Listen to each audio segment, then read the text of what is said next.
on. Right? Yep.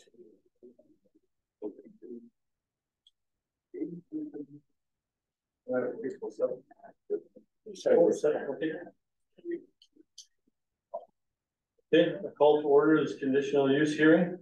The supporting documentation for conditional use number 001-23 for lot 1 on 29210 17 Jasper Drive to allow boarding and launching to operate within the urban hold zone. Poster under the authority of the Planning Act notice was posted. Can you refer to administration? And I'll refer to administration. Wow. Yeah. Good evening, council. Yeah, so under the Planning Act, we've received a conditional use application. The property was posted for the 14-day period as required by the Act, as well as documentation was sent to property holders within the 100 meters range, as well as all the planning utilities. So this is the public hearing again that is required as part of the Planning Act requirements for and conditions. Thank you. And I guess ask for presentations. Okay, can I see any presentations in favor or opposed?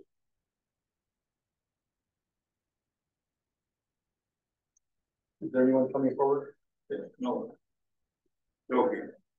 There's not the time. Sorry? Not the time. Yep. No, not yet. No. This is Is this for? Are you complaining about the zone out there? The warehouse hours. No, Not yet. Is there anyone in favor or opposed to 17 Jasper Drive boarding and lodging proposal? And for a third time, is there anybody want to make a presentation in favor or opposed? Zone in front of us. The conditions. Nope, hearing nothing. Yeah, adjourn. Okay, adjourn this Motion. Are we about that? get an motion for adjournment? Need someone to motion to adjourn. Councilor Patrick. And Councilor Colby. Good. Good. All those in favor? Adjourn.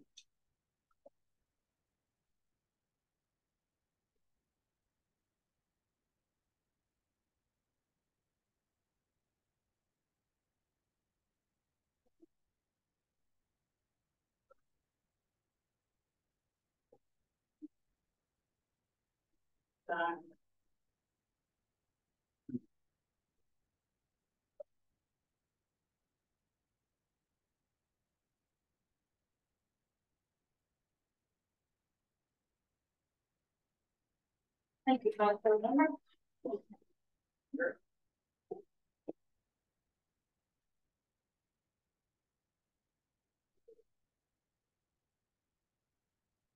Continuing with the planning district.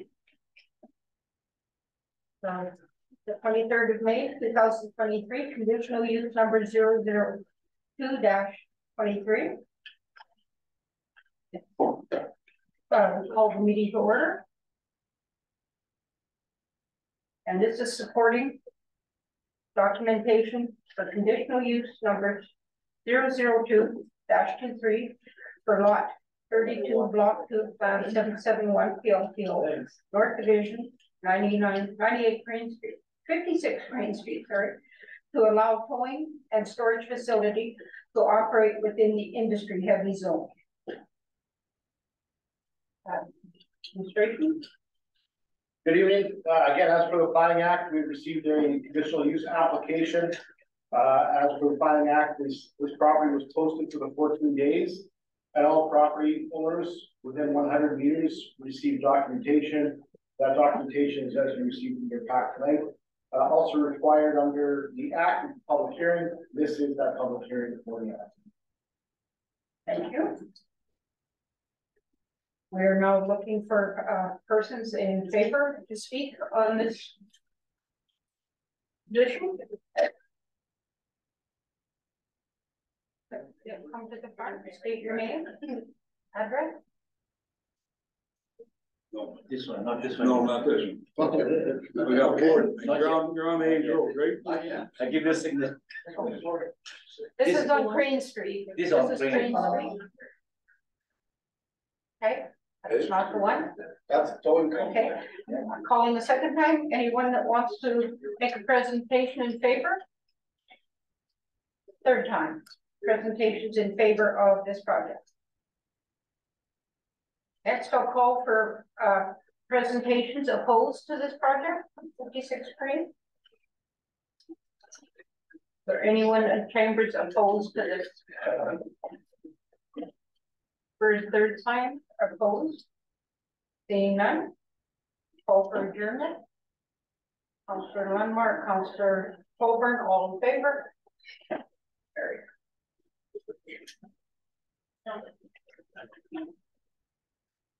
Next, we're going to call to order for the planning district conditional use number 003-23. And it is supporting. Pardon? Supporting documentation for conditional use number 00323 for lot 5, block 2 plan 865 PLTO North Division, 185 Hayes Road to allow warehousing to operate within the industrial light zone. Administration? Good evening. So the city has received a application for conditional use.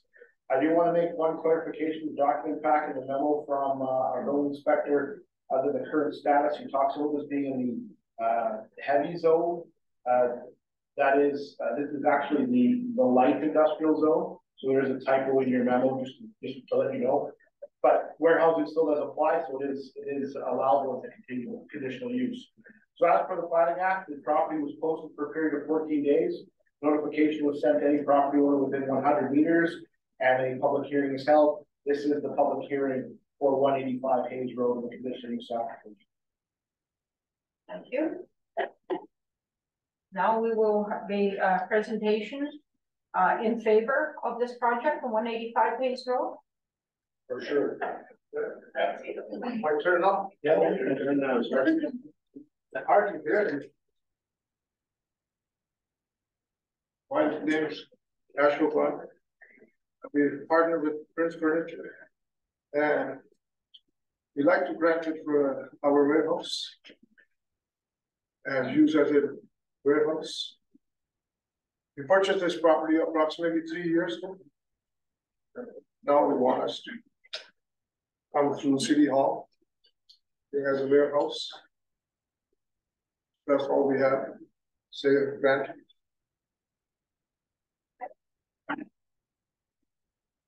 Thank you. Any clarification? It's fine, council. Okay. All right, thank you, sir. I'll call for a second time. Anyone in favor of this presentation? Want to step forward? Third and final, anyone in favor of this presentation? Thank you. Now I'm asking for anybody opposed to this purpose of this warehouse, 185 days. Anyone opposed to the project at 185 days? Third and final, anyone opposed to the project at 185 days? Thank you. Call for adjournment. Councillor Fitzpatrick, Councillor Lundmark, all in favor? Carried.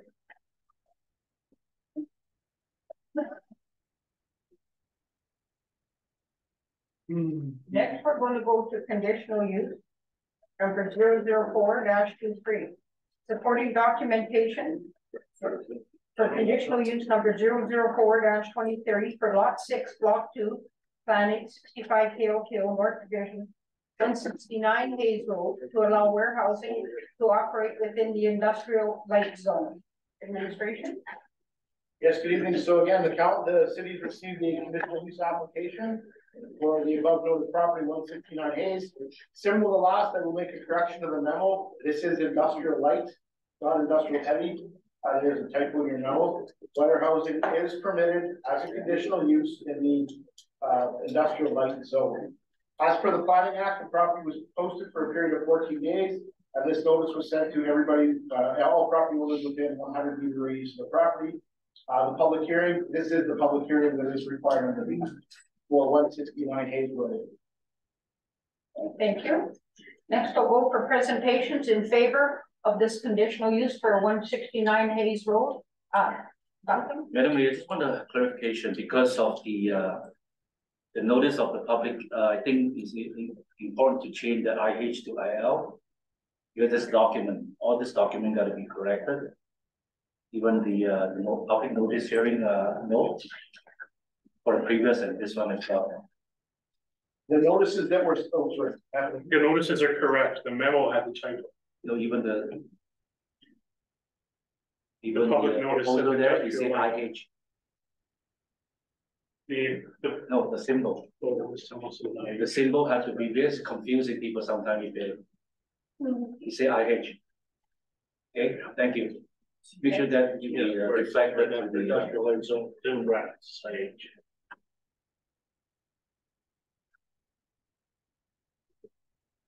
Okay, everybody's fine with that?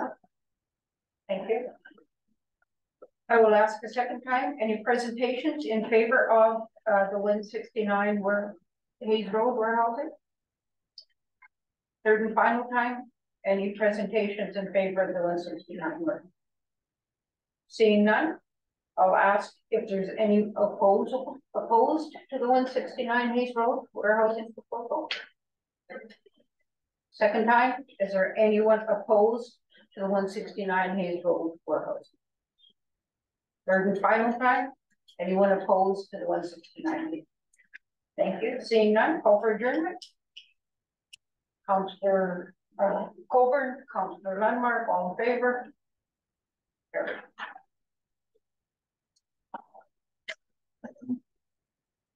Next, I'd like to call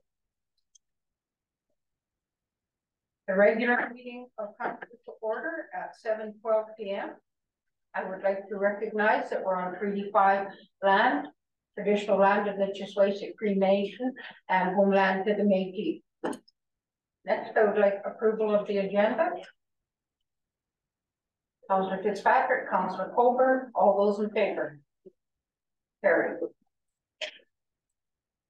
Next, we're going to community comments and feedback on any items on the agenda tonight.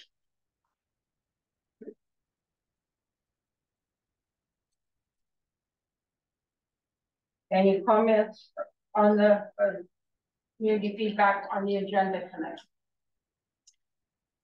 Third and final time, any comments or feedback on tonight's agenda? Thank you. Seeing none, we'll move forward.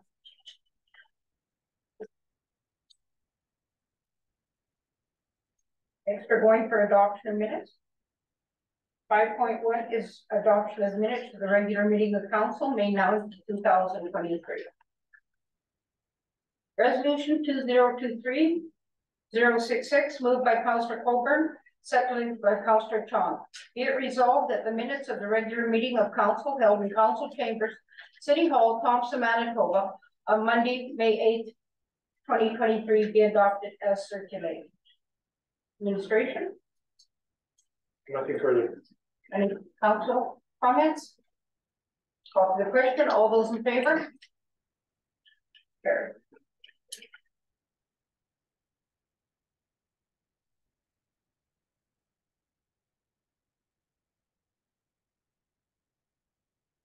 Five point two is adoption of minutes for committee of the whole, May 15th, 2023. Resolution 2023-067, moved by Councillor Chong, seconded by Councillor Fitzpatrick. Be it resolved that the minutes of the committee of the whole meeting held in council chamber, City Hall, Thompson, Manitoba, on Monday, May 15th, 2023, be adopted as circulated. Administration? Nothing further. Council? Call for the question. All those in favor? Carried.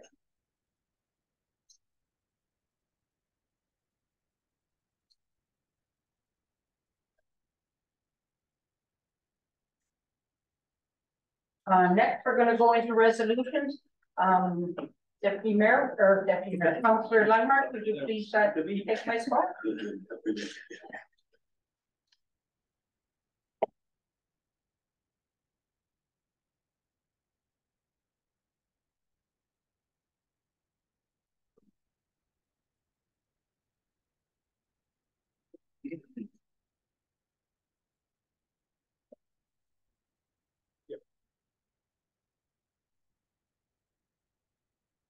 The mayor stepped out.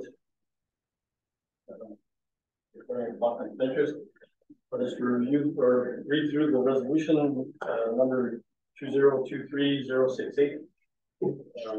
Moved by Councilor Fitzpatrick, seconded by Councilor Landmark.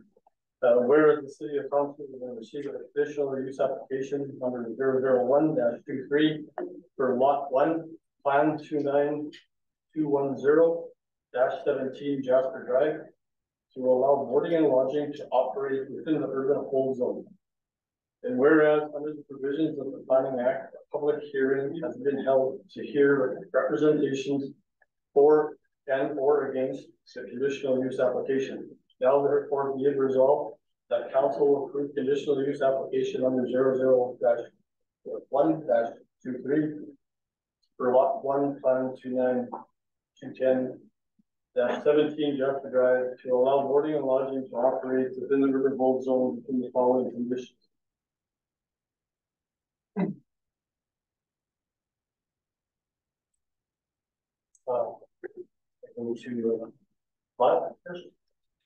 Yeah, good evening. So, as per the public hearing, we have a conditional use here.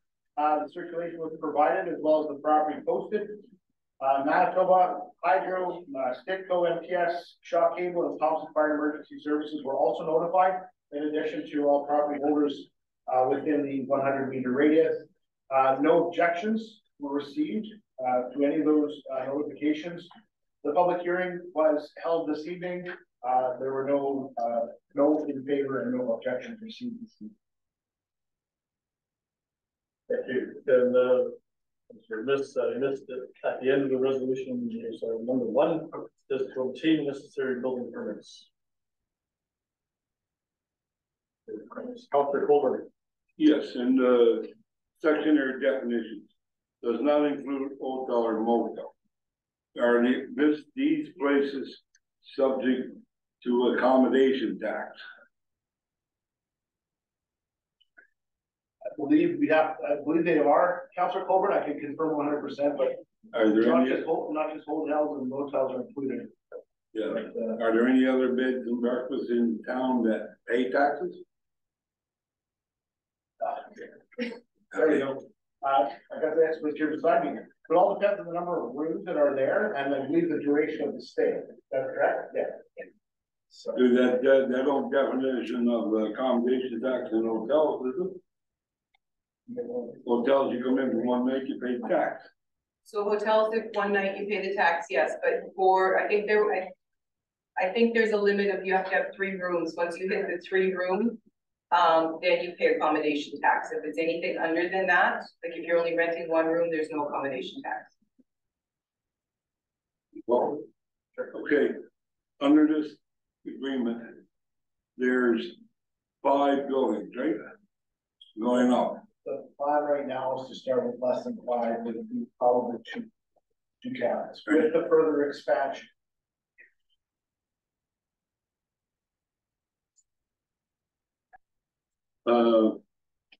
Well, I'd like to know more about this. I would, because if you're going to be renting rooms and lodges and this and that for sleeping, I think you should fall under the accommodation tax. Right, manager? Yeah, so if council would like us to bring forward the accommodation tax bylaw to have a look at, that's something that we would do separately. So I know we've identified that there's been a number of changes in how people are renting property in the community.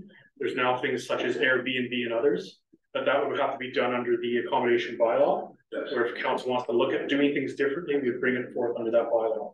Okay, so if we get that direction, we would bring it forward. I'd say bring it forward. Please. Want to wait for? don't ask for that right now, we're dealing with this resolution. Right? If you want to ask if there's a consensus to bring it forward, we would probably bring that to committee of the whole. Okay, is there a consensus to bring forth the accommodation bylaw in the next committee of the whole? We're gonna see if there's, or got two and opposed. Oh, everybody's for it? Yeah. Okay. Okay. Chair. Do you suggest to table this or what? No, I'm okay to pass it, but it's not built yet, so we should be able to change the law by the time we start renting. Right?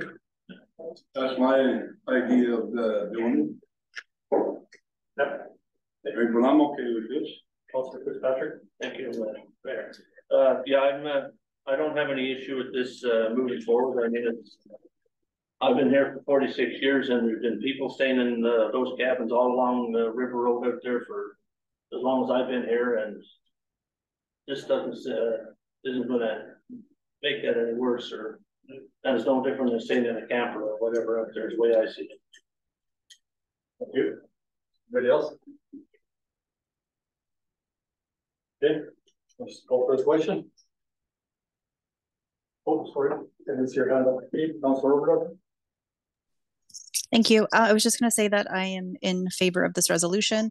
I think it supports economic development and to further tourism in our region. So I look forward to seeing where this goes. Thank you.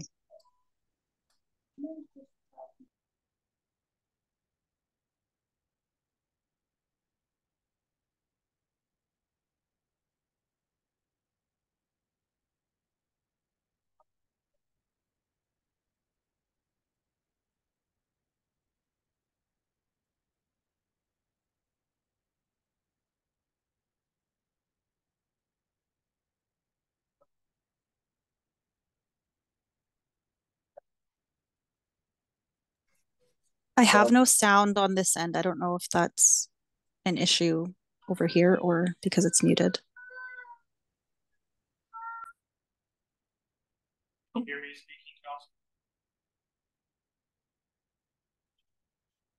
I can hear Anthony, but I can't hear Councillor Lundmark speaking.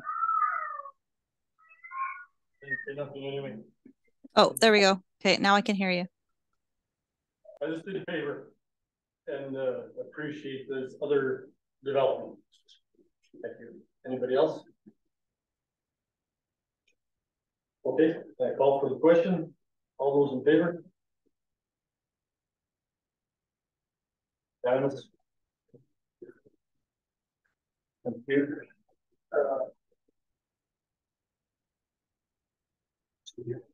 You get the mayor.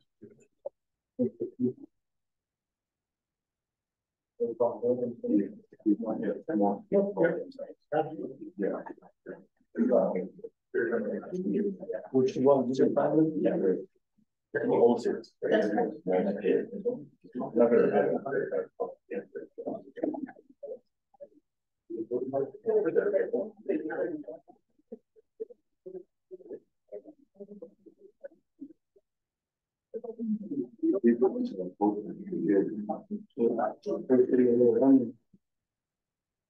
Yeah.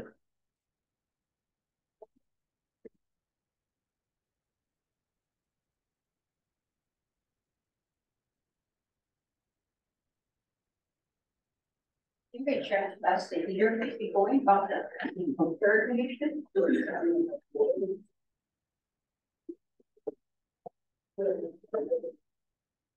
We'll move on to 6.2 in resolutions. A resolution to approve conditional use number 002-56.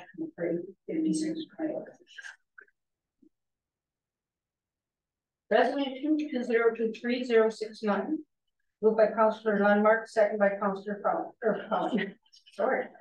Councillor Fitzpatrick.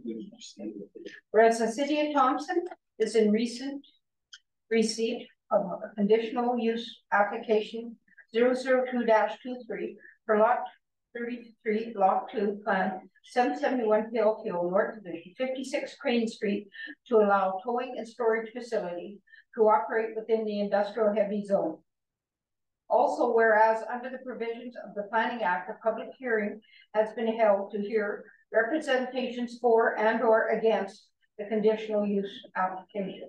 Now, therefore, be it resolved that council approve conditional use application number 002-23 for lot 33, block 2, plan 771 PLTO North Division, 56 Crane Street, to allow towing and storage facility to operate within the industrial heavy zone within the following conditions. 1, that access to the lift station must be maintained at all times. For the administration, file. Yeah, good evening. So as mentioned, we received an application for conditional use to allow towing and storage for this property. The notice was provided as per the Planning Act to all property owners within 100 meters of the property. As well, copies were sent to Manitoba Hydro, Stickco, MTS, Shaw Cable, and Thompson Fire Emergency Services. There were no objections received through any of those communications. A public hearing was also held this evening earlier on, and there were no objections and no received in favor. Thank you. Go to Councillor Lundmark, Councillor Mover. Okay, thank you. I'll be supporting this as well. Looking forward to having a business or at least in a reasonable area to support the city. Thank you. Thank you. Any other councillors, comments? Okay, seeing none, call for the question. All those in favor? Carried.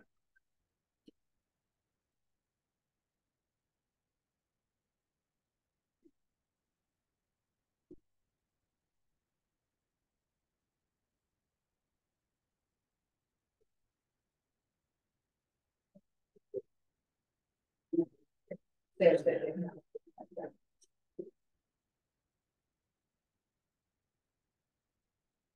6.3, the resolution to approve conditional use number 0023-185 Hayes Road. Resolution 2023070, moved by Councillor Chong, seconded by Councillor Colbert. Whereas the city of Thompson is in receipt of conditional use application number 003-23 for lot 5, block 2, plan 665 PLTO North Division, 185 Hayes Road, to allow warehousing to operate within the industrial light zone, and in brackets it says IH, can that be changed to IL, industrial light, instead of heavy duty? And whereas under the provisions of the Planning Act, a public hearing has been held to hear representations for and or against a conditional use application. Now, therefore, be it resolved that council approve conditional use application number 003-23 for lot 5, block 2, plan PLPO, North Division, 185 Hayes Road, to allow warehousing to operate within the industrial light zone, again, correction in the brackets, with the following conditions. That code analysis that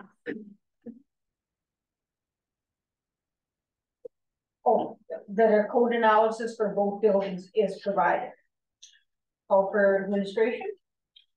Yeah, good evening. So this conditional use application has been circulated in accordance with the Planning Act. In addition to all property owners, MTS Manitoba Hydro, Stickco, MTS, Shaw Cable, and Thompson Fire Emergency Service.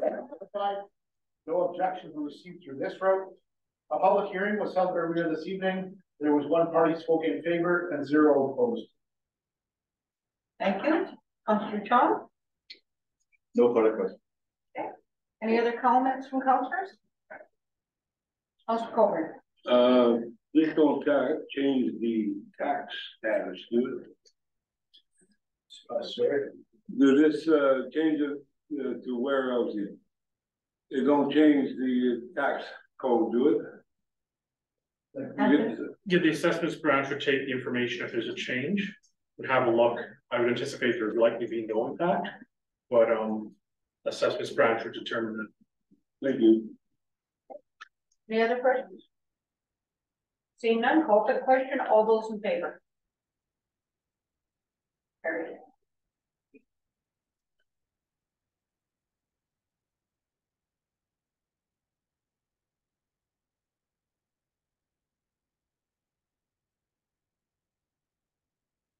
6.4 is a resolution to approve conditional use number 004-23-169 Hazel. Resolution 2023-071, moved by Councillor Lundmark, second by Councillor Fitzpatrick. Whereas the City of Thompson is in receipt of a conditional use application number 004-23 for Lot 6, Block 2, Plan 865 PLPO, North Division, 169 Hayes Road, to allow warehousing to operate within industrial light zone. Again, in brackets, will need to be changed from IH to IL. And whereas under the provisions of the Planning Act, a public hearing has been held to hear representations for and or against the conditional use application. Now therefore be it resolved that Council approve conditional use application number 004-23 for Lot 6, Block 2, Plan 665 PLPO, North Division, 169 Hayes Road, to allow warehousing to operate with the industrial light zone, again a correction in brackets, to IL, with the following conditions: that a code analysis for both buildings be provided. Go to the administration. Yeah, good evening. So this is the adjacent property to the last conditional use. So again, looking to use this property as warehousing. As per the Planning Act, the notice was provided to all property owners within 100 meters.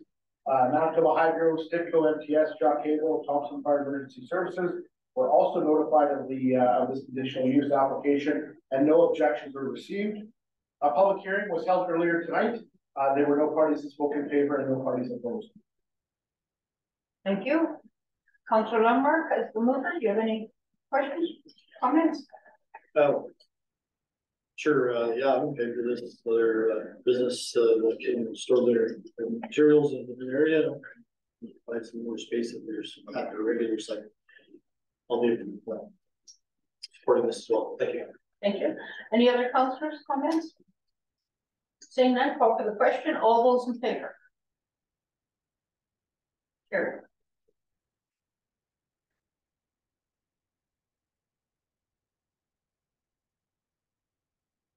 I'm sorry, is at this time, I forgot to announce when I wasn't starting the meeting that tonight we have Councillor Oberdorfer on Zoom, and we have regrets from Councillor Valentino and Councillor McIver. Thank you. Next, we'll go to 6.5. Is a resolution authorizing administration to enter into a Manitoba Electric Service Agreement on Deerwood Drive. Resolution 2023-072, moved by Councillor Fitzpatrick, seconded by Councillor Lundmark. Be it resolved that Council approve entering into an electric service agreement with Manitoba Hydro to install 27 street lights, conductors, and protection at Deerwood Drive in Thompson, Manitoba, at a cost not to exceed $185,335.50. All applicable taxes included as per quotation number 20154225. And B, it further resolved that the cost of $185,335.50 for the installation of 27 street lights at Deerwood be borne out of the Investing in Canada Infrastructure Program ISIP grant. Going to administration. Yeah, good evening. So this came up earlier on. There was a request from council to provide more information. So I did reach out to Manitoba Hydro, got information on the streetlight design. That was all submitted to council on May 15th via email. Basically, what Manitoba Hydro comes back and says is the design of streetlights is really for curb to curb. The standards do not include sidewalks.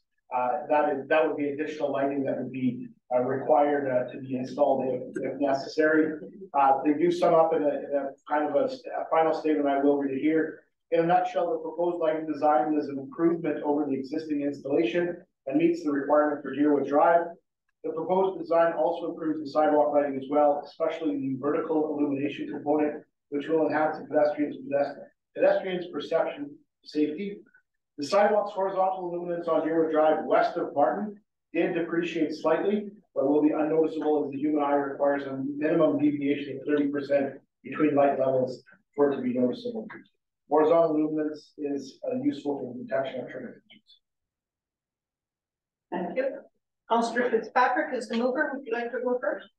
Thank you, Mayor. Yeah, I'm in favor of moving forward with this, since we're the water and that's all been done and the streets will be paved shortly. This will complete that neighborhood over there and be better for everybody living in the area. Thank you. Any other questions? Councillor Wong? Thank you, Madam Mayor. My question to the administration is, I understand this is part of the ICEP project that's included. So in the contract, are we say we're supposed to salvage it or we can destroy it and just replace it? Whatever was salvaged last year will be reinstalled this year. There were, I don't know the exact number, Councillor, but there were some poles that were salvaged, but there were a number of poles on Deerwood that were the old style of light. So those could not be salvaged and those were scrapped. The reason, I want to continue. The reason I'm asking this is because it's problematic to me when you say destroy. So if it's salvageable, did they do the best to salvage it, or they purposely destroy it, or just not pay attention and destroy it? Because that's different. We have to renew $48 million of the project. Let's say every street we have to replace 20 plus light posts. That would be a quite significant amount that out of that project to do the water and sewer. So that is very significant amount that I concerned about with how the contract worded. Are they supposed to do the best to salvage every single post unless it's unforeseen or due to mother nature, whatever the clause is? Otherwise, I think they must do that. Otherwise, it's going to cost us quite a lot of money just for that purpose. If I can, so if you recall how Deerwood was, the lights were on alternating side. So of course, every side where they trenched, the foundations, the wiring were gone. Again, the light standard itself, every effort was made to salvage them and reuse them if possible. Depending on the old spot. For lights on the other side, they are moving some of the foundations again to align with the new design. But again, every effort is being made to use what they have there. My intention is not to go back. What I'm saying, that is very trouble to me when I look at the word of destroy. So if we can mitigate that possible, so I would like to see that practice. Thank you. Thank you. Any other comments? As person whose parents lived on Deerwood and whose husband has done work for Manitoba Hydro, many of the bases had deteriorated very badly over the last 20-25 years. There was very few actual bases and the power. You've noticed a lot of them even were running lines across over top. So most of this cost is likely in the bases and the electrical wiring that needed to be upgraded after 50 years. Thank you. Call for the question. All those in favor? Carried. Thank you, administration, for getting questions. I know Councillor Oberdorfer and I had questions on the lighting and how it was going to affect the sidewalks. We appreciate your hard work on that.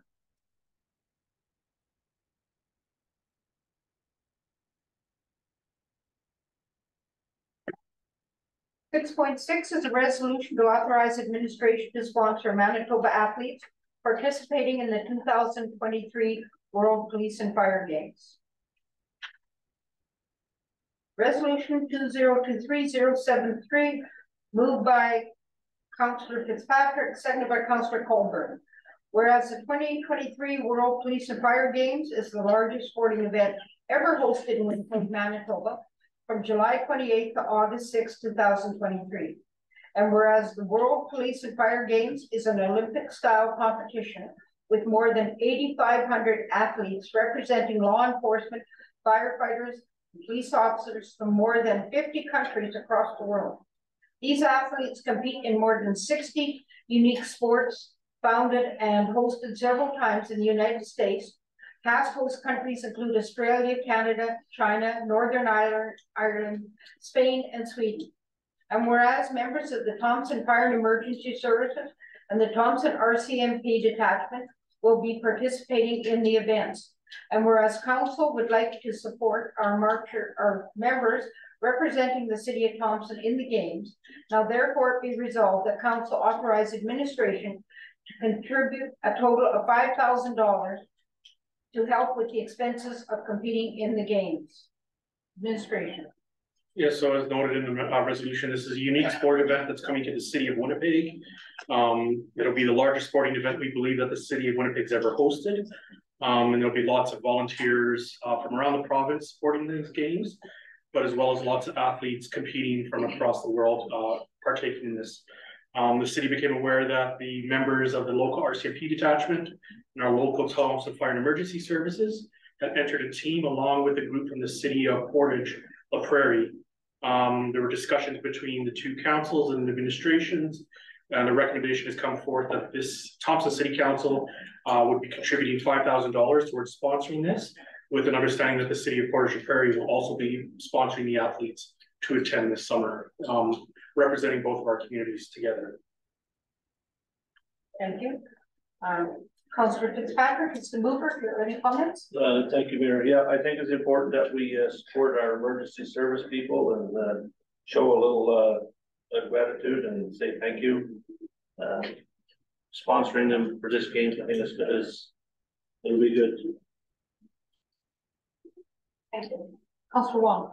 I think these people working under the pretty stressful environment, I think they need a bit of fun, so I totally support that. Thank you. Thank you. Anyone else? Yes, I was talking to RCMP member Sandy Corby. She took part in when they were in New York a few years ago and said it was actually a very great experience. So. Sorry. I know Councillor Chong. Oh, Councillor Chong, I'm sorry. My question is like, this $5,000 is represent we support how many emergency firefighter and the RCMP on this call? So the contribution that council has put forward doesn't cover all the athletes for all their costs. The estimated costs that were brought forth would be closer to about $20,000, but this is the contribution that council would make towards helping to cover the registration fees and disperse any other costs that they incurred during their trip. So do you have the number of people going? I believe it was 18 was the number that I provided to council last time. Thank you. And I think we talked about it this afternoon.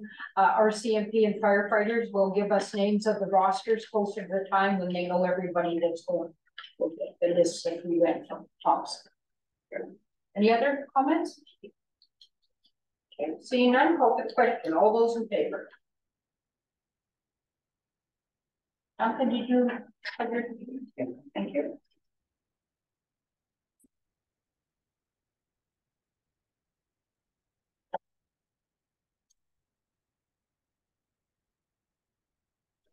Point 7 is a resolution to AMM to lobby the province of Manitoba for fair allocation of the cost of the following.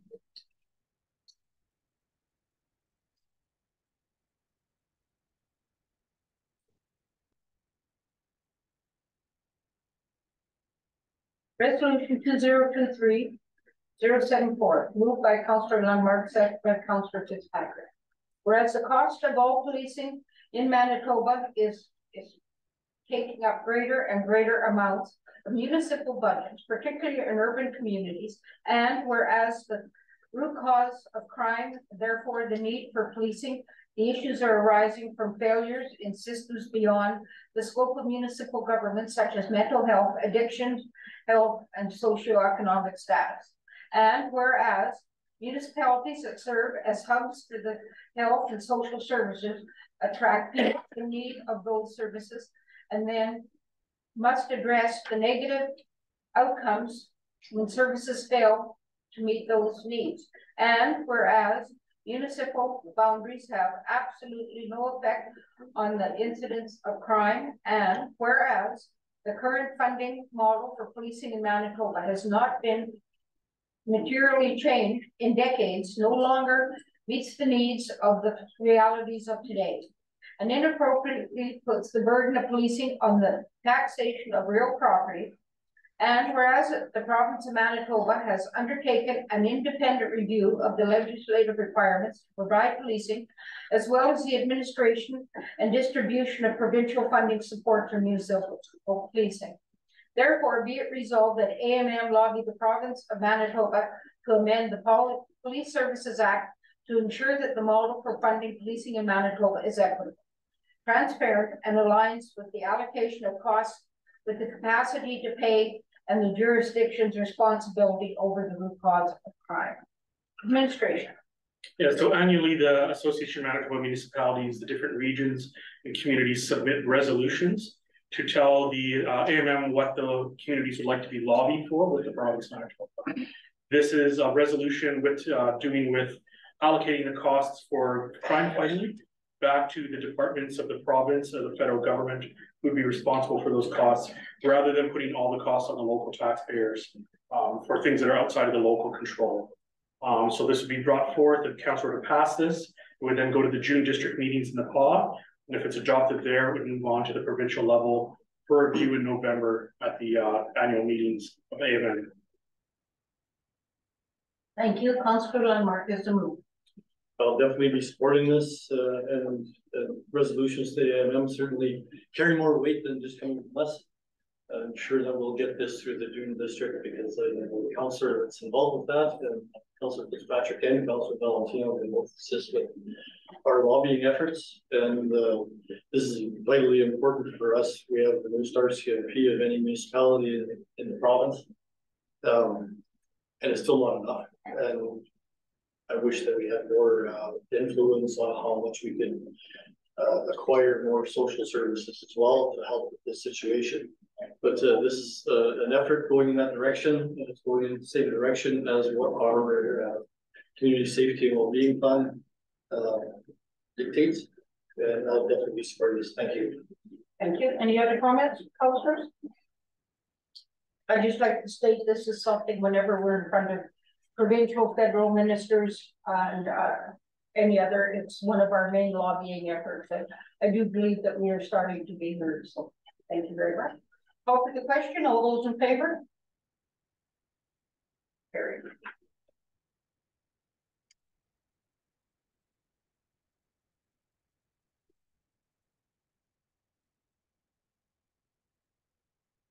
Point 8 is a resolution for AMM to lobby the province of Manitoba to eliminate the 10% non-government funding criteria from the 2023 Building Sustainable Communities Program.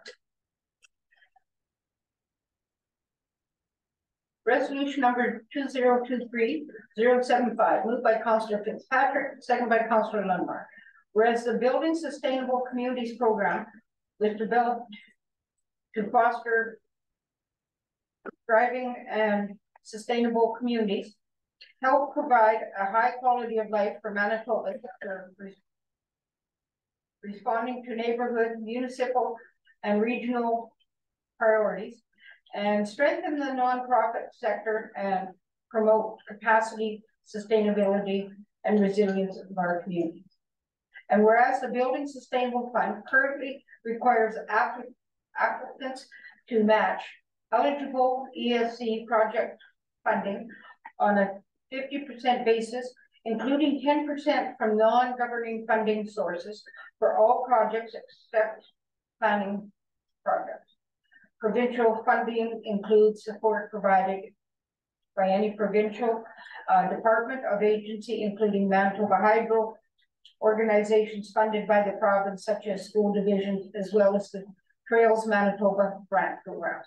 And whereas municipal governments have limited revenue sources outside of government funds, the 10% non-governmental funding requirement of this program creates barriers to municipalities seeking funds to improve the quality of life for Manitobans and discourages municipalities from submitting applications.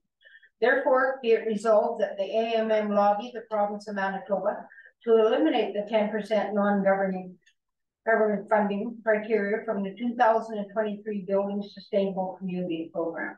Administration? Yeah, this is a second resolution again for the AMM lobby.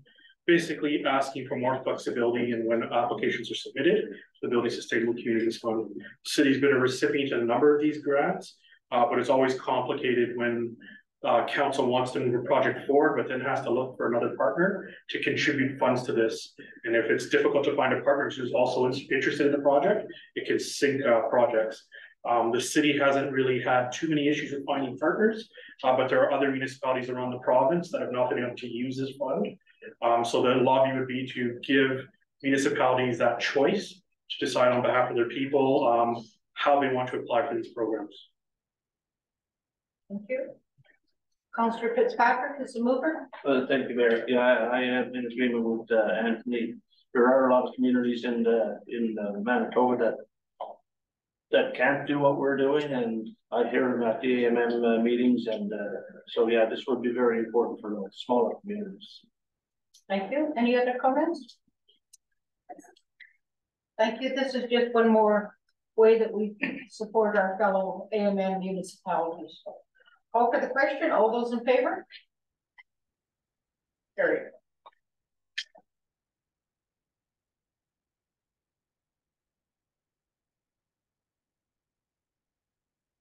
We're now going to move into bylaws.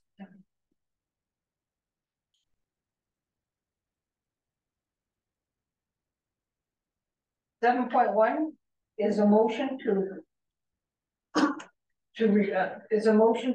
lift from the table resolution number 2023-049 in a resolution to give third reading to bylaw number 2030-2023. Resolution.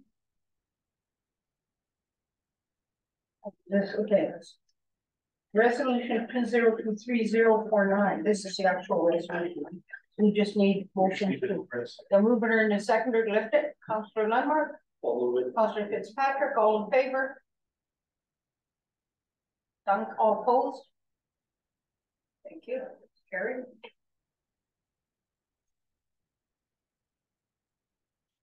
So third reading of bylaw 2023-02022 as amended. Resolution 2023-049. Moved by Councillor Lundmark, seconded by Councillor Fitzpatrick. Be it resolved that 2030-2022 be amended, be given third and final reading, and that it now pass. And just a reminder that third readings do require recording votes. Going to administration, Carol, or it's on. Okay, so this has been a long time coming. We believe we've come up with a bylaw that will improve the safety for the drivers, the owners, and the passengers. We do have a plan I'm just gonna give you an update of our plan. So we're gonna do a kind of a soft change for it. We'll start educating drivers tomorrow. There will be no tickets issued other than warnings. And then following that, tomorrow, our license inspector will get hold of the dispatch owners and drivers, and we'll be setting up meetings for the following week. Once we've had those meetings with them, then we will start issuing fines if need be. But we're hoping that we can educate and get people on board on this.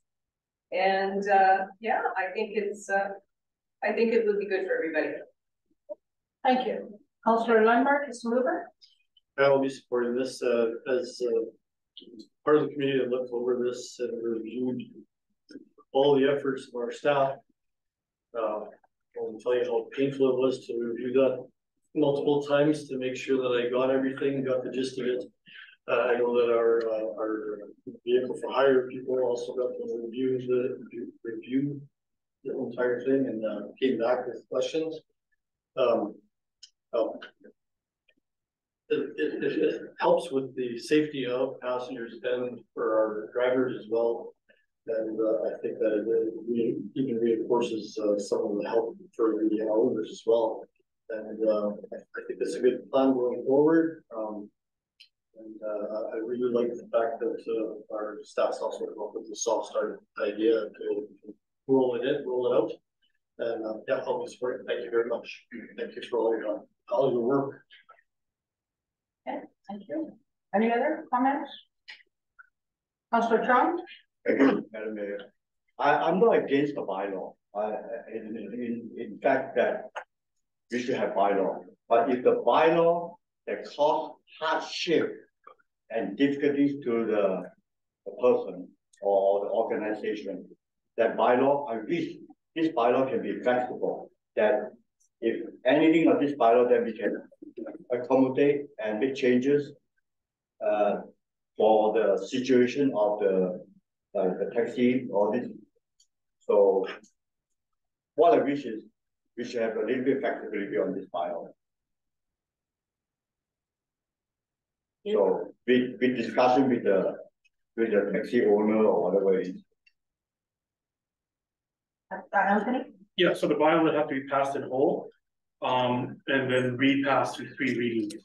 So once it's passed, it is set, and those are the rules that the city administration is forced to enforce using.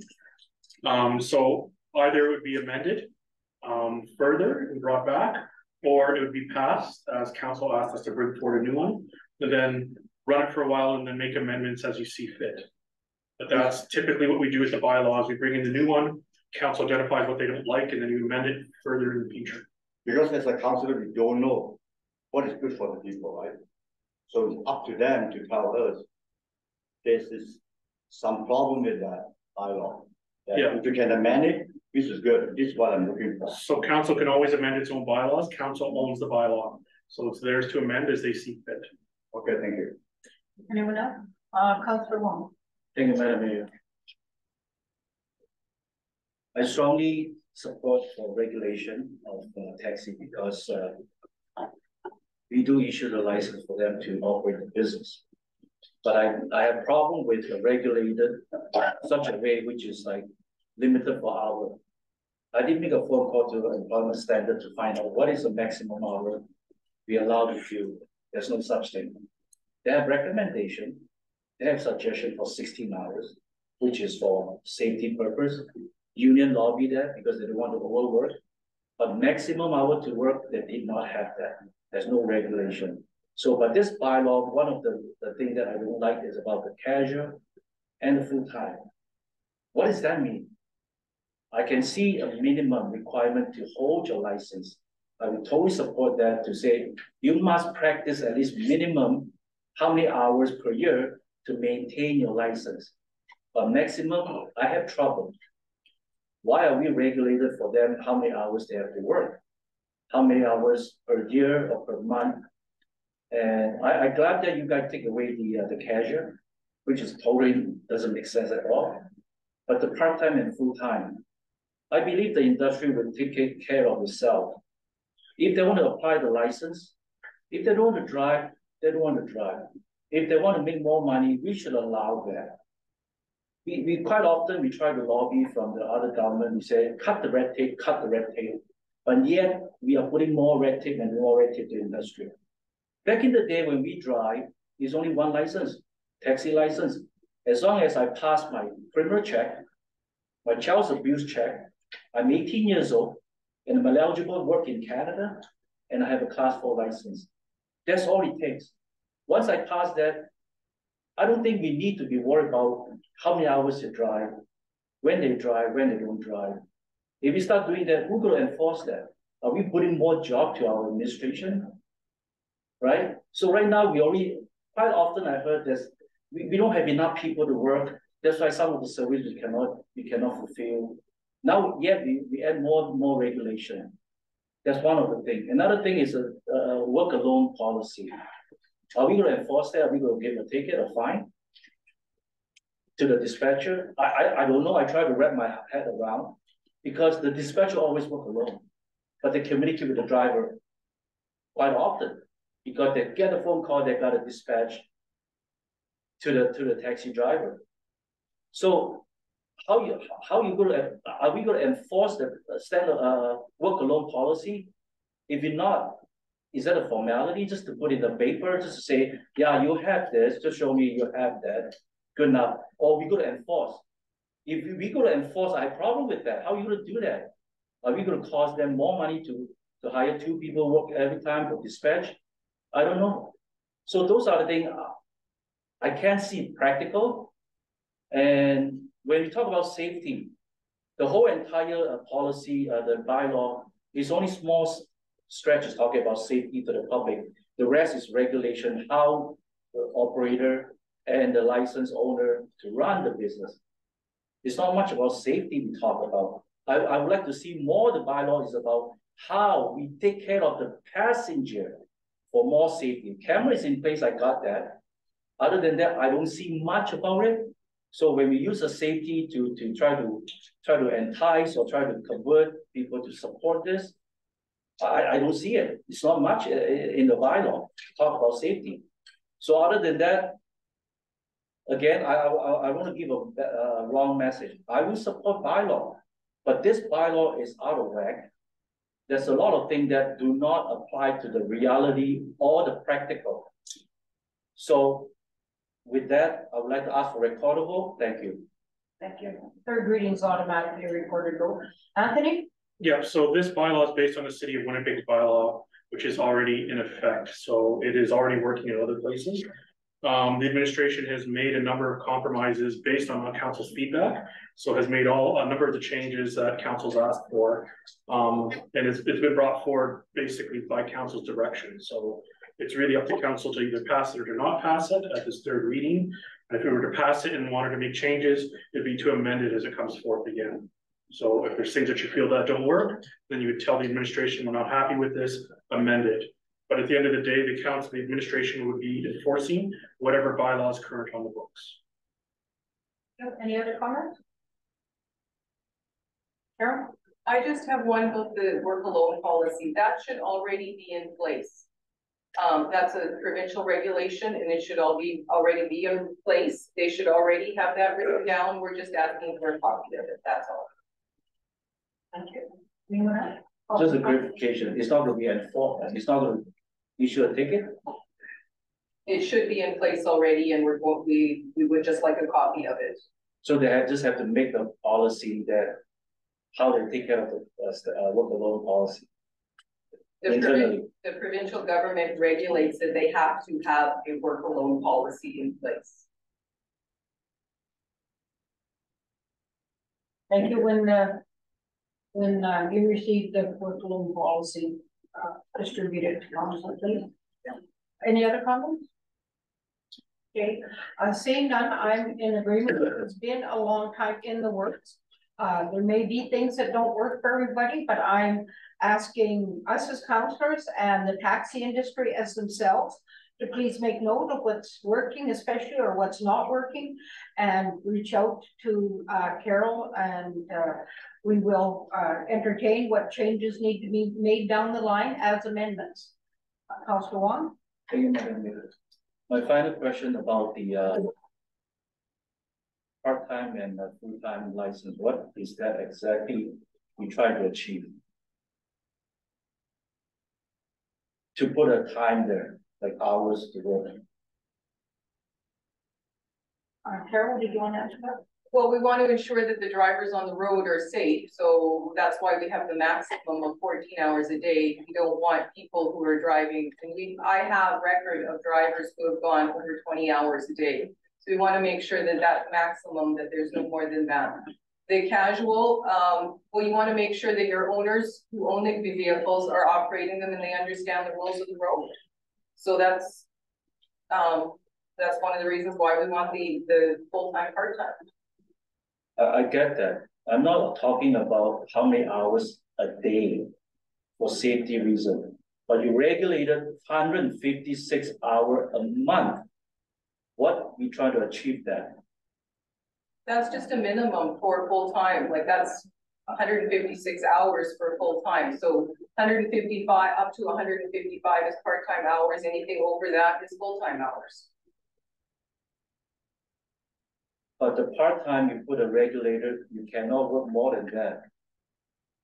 So what we try to achieve that?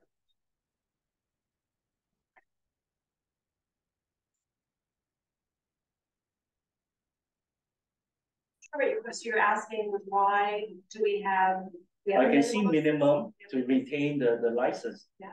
But the part-time, you put a maximum, you're not allowed to work more than that hour. What are we trying to achieve?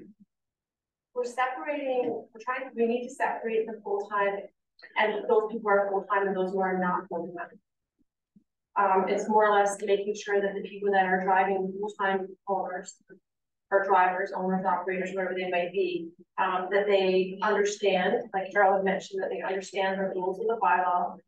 They understand and take care and maintain their vehicle. There's a lot of people, if you're owner or operator and you don't have those hours, you don't have the invested interest into your vehicle, and you're not going to maintain it, you're not going to know what issues are with your vehicle. So we want to make sure that we've got numbers and there's hours accounted for, so we know that those people are actually in their vehicles, they know what's going on in their vehicle, we're not relying on somebody who might be working part-time. We want to make sure that they're out there and they're driving and they understand. But why are we issue an operation license for the part-time driver? A driver is part-time, you're not relying on the business. Why are we giving them an operating license? That shouldn't be happening. But right now we try to regulate the regulated. What you explain, you say you make sure the driver know how to operate the machine, the taxi, but they are part-time. They probably have another job or they just want to work, but maybe they have a holiday, they want to work more. For the last 2-3 months, or the owner have something, maybe they're in the hospital, they need someone to drive, but you regulated how many hours they're allowed to drive maximum for part-time. So why we do that? Why we try to achieve? It's nothing to do with the operating license. I understood that, but right now we regulate it for maximum. You're allowed to drive as a part-time. Why don't we even create a part-time license?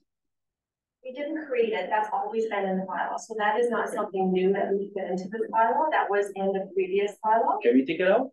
We've changed it, we still need. If I could interject, so this has been brought forward to council, this is now the third reading. Council has not directed us up until this point to change it. So council wants to change it at this point.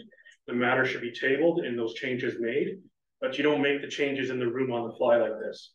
So it's council's will for changes. The changes for take away the cashier. The changes that were made, recommended at the last meeting were made and brought forth. So last meeting I recommend to take away the cashier and part-time. Okay, excuse me. But it took away the cashier. Point of order, okay, that's, okay, anything that was submitted, I know to Carol was dealt with in writing. So if it was just talked about, it may have missed, but I know I sent everything in that I had concerns in writing. Again, these are things that we can make amendments down the line. We've been a long time in putting this together. So I definitely would like to move on. And like I said, people keep track of what's not working and move it ahead later on down the line. I am going to call for the question. As it is a third reading, it will be a recorded vote. All those in favor? Councillor Chong, Councillor Fitzpatrick, Mayor Smook, Councillor Oberdorfer, Councillor Lundmark. Opposed? Councillor Wong and Councillor Holbert. It is carried.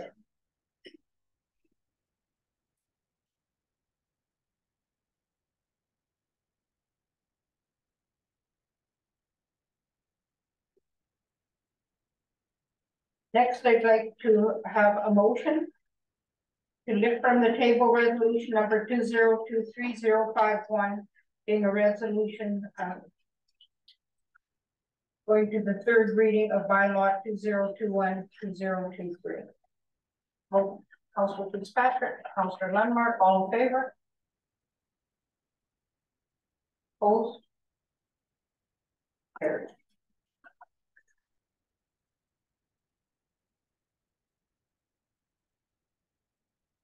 Again, as this is the third reading, it will be a recorded vote.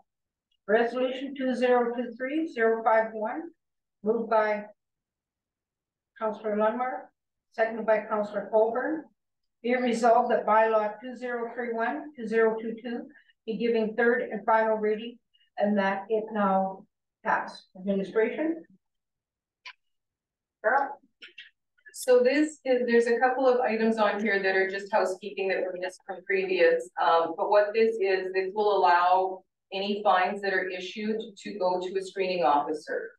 So rather than, having to go to council for appeal for a fine, it would go directly to a screening officer. The screening officer would make a decision. So that's what this bylaw will allow.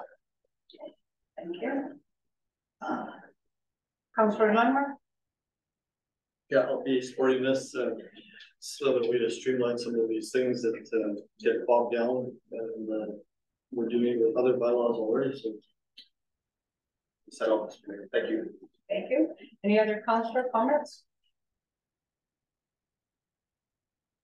Seeing none, call for the question and recorded vote. All those in favor? Councillor Chong, Councillor Fitzpatrick, Mayor Smoot, Councillor Oberdorfer, Councillor Lundmark. Opposed? Councillor Colburn and Councillor Wong. It is carried.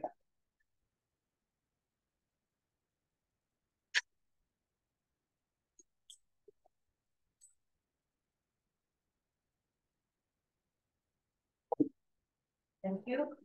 Just before we adjourn tonight, I'd like to acknowledge today is the official RCMP 150th birthday. We have been invited to the detachment, and I would like to thank Deputy Mayor Valentino, Councillor Fitzpatrick, and McIver for joining myself. It was a nice afternoon to acknowledge the RCMP and all the work that they do in homes. Thank you. And with that, I'll call for adjournment. Councillor Fitzpatrick, Councillor Wong, all in favor?